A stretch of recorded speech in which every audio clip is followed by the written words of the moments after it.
masih dengan tema kita keluarga masa kini. Nah, Pak Nofrizal, tadi di segmen sebelumnya sudah dibahas sedikit sama Pak Bos nih tentang salah satu kampanye Harganas adalah kembali ke meja makan. Mungkin Pak Nofrizal bisa sebutkan lebih lanjut lagi sebenarnya tujuan dari kampanye ini apa sih Pak? Ya, bagian dari penyelenggaraan Hari Keluarga Nasional kita beri sub-sub tema. Karena temanya tadi Pak Gubernur itu sudah sampaikan Hari Keluarga, hari kita semua, ya kan? Hari kita semua. Kemudian cinta keluarga, cinta terencana. Nah, ada sub-sub tema yang kita kembangkan. Salah satunya adalah kembali ke meja makan. Di komitmen kita di meja makan kita off-kan atau offline kan gadget gitu umpamanya. Itu kan bisa kesepakatan antara ayah dan bunda. Ayo kita nikmati makan tambah gadget. Karena di beberapa tempat, di beberapa komunitas ada kesepakatan.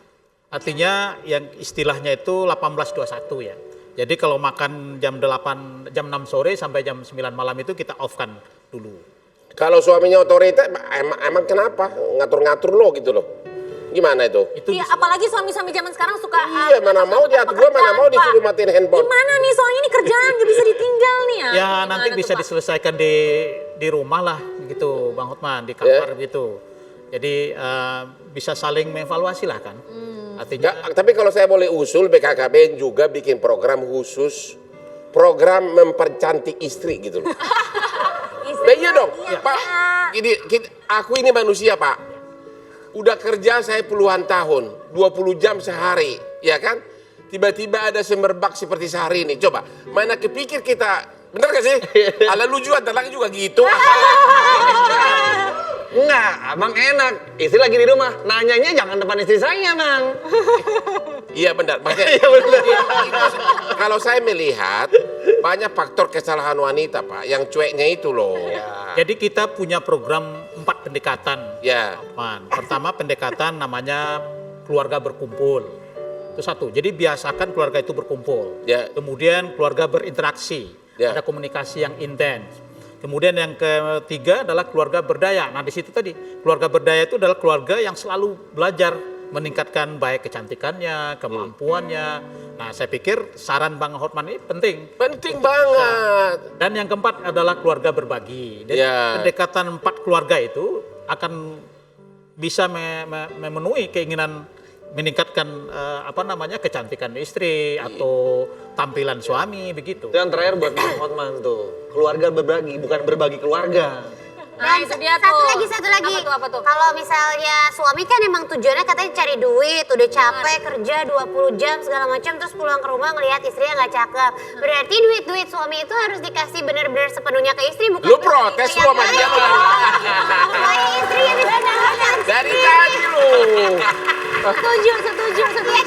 Biar kita tampil prima kan harus ada uang. Ya, sekarang perawatan kan nggak murah Iya, ya. jadi jangan berbagi sama yang lain-lain, terus jangan kayak, aduh aku perlu buat beli mobil baru, aduh aku perlu Tadi kan buat ada segala macam 8 gitu. fungsi keluarga itu Mbak Nita. Oh, iya? Ada namanya fungsi ekonomi. Nah, fungsi ekonomi itu gimana tuh Pak? Fungsi ekonomi itu Pak? Ya sekarang ini pendapatan tidak hanya dari suami gitu, tapi juga dari istri juga. Nabung, kemudian merencanakan bagaimana pengeluaran yang pas. Oke. Ya kan? Kalau kita sudah memiliki suatu pendapatan yang fix, kita bisa meningkatkan pendapatannya. Nah, itu yang kita sebut dengan fungsi ekonomi di dalam keluarga. Di dalam fungsi ekonomi itu ada uang suami adalah uang istri adalah uang istri sendiri. Wah, ya. mau nih. Bisa. Aja. Gua dong. Fungsi.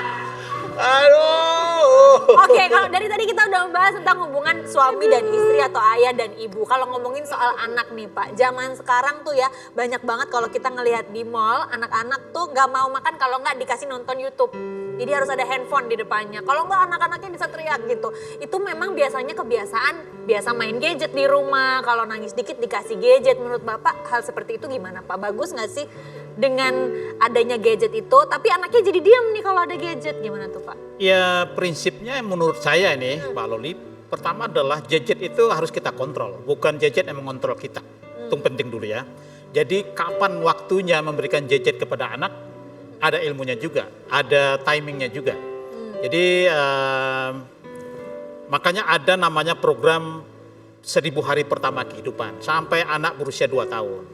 Nah perlu ada pengertian betul dari orang tua untuk bisa mengontrol gadget ini kapan baiknya diserahkan kepada anak.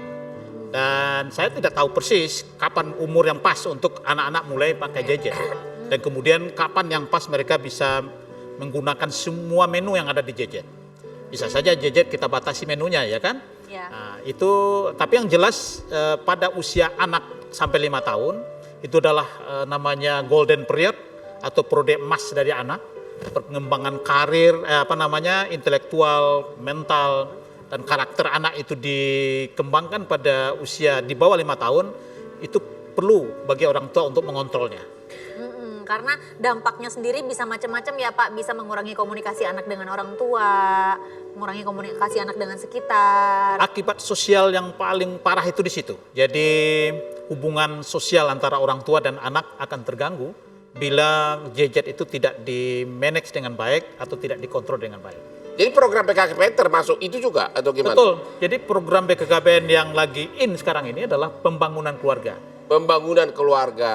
Itu termasuk untuk zaman sekarang kan banyak keluarga-keluarga yang masih usianya muda, udah punya anak dalam usia yang masih muda. Nah itu tips dan triknya seperti apa sih Pak? Mungkin kayak saya nih, saya masih muda, lagi hamil, bentar lagi anak saya lahir. Tips dan triknya buat saya dan juga buat teman-teman saya di luar sana seperti apa sih Pak? Pertama memang disiapkan, mau melangkah ke rumah tangga atau perkawinan, mereka harus diberikan suatu keterampilan hidup. Itu kuncinya. Jadi di negara-negara maju, orang mau nikah itu ada berbulan-bulan konselingnya dulu. Ya kan? Bagaimana cara merawat diri, kemudian hamil itu seperti apa. Dan kalau dia nanti melahirkan menjadi seorang ayah dan bunda, itu seperti apa. Itu di dalam pendidikan-pendidikan modern itu dianjurkan. Itu yang pertama. Kemudian yang kedua tentu menikah di usia yang paling tepat. Kematangan ekonomi, kematangan sosial itu penting. Dan yang ketiga tentu tidak lepas daripada peningkatan pendidikan. Kalau kita keluarga-keluarga tidak didukung dengan pendidikan yang cukup ya dia akan terabaikan juga gitu. Betul, Walaupun ada nasib yang baik kan, Ya. ada orang hanya tamat SMP tapi dengan fight hidup, tapi itu kan tidak banyak pengecualian. Tapi tetap pendidikan menjadi kunci utama di dalam sukses.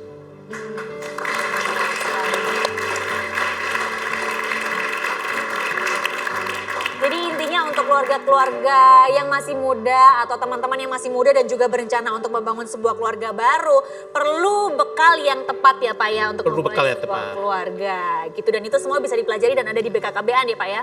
Ya, insya Allah kita punya program-program pengasuhan itu, pendampingan. Kalau begitu untuk BKKBN saya mau mengucapkan selamat Hari Keluarga Nasional yang ke-26. Ke-26. Kita sambut ya. Terima kasih ya Pak Nofrizal. Sama-sama Mbak Loli Untuk, dan Bang Hotman. pelajaran yang Hari sudah keluarga, hari kita bersama. Hari keluarga, Hari keluarga, hari kita bersama. Pemirsa jangan kemana-mana karena setelah yang satu ini ada segmen favorit kita, salam segmen Kopi Joni. Jangan kemana-mana, tetap di Hotman Paris Show. Tadi ada 2 putusan perkara pidana dan perdata yang saling bertentangan. Kalau Bapak ke kantor saya $10.000 Pak honornya. Sekarang gratis. Sekarang gratis.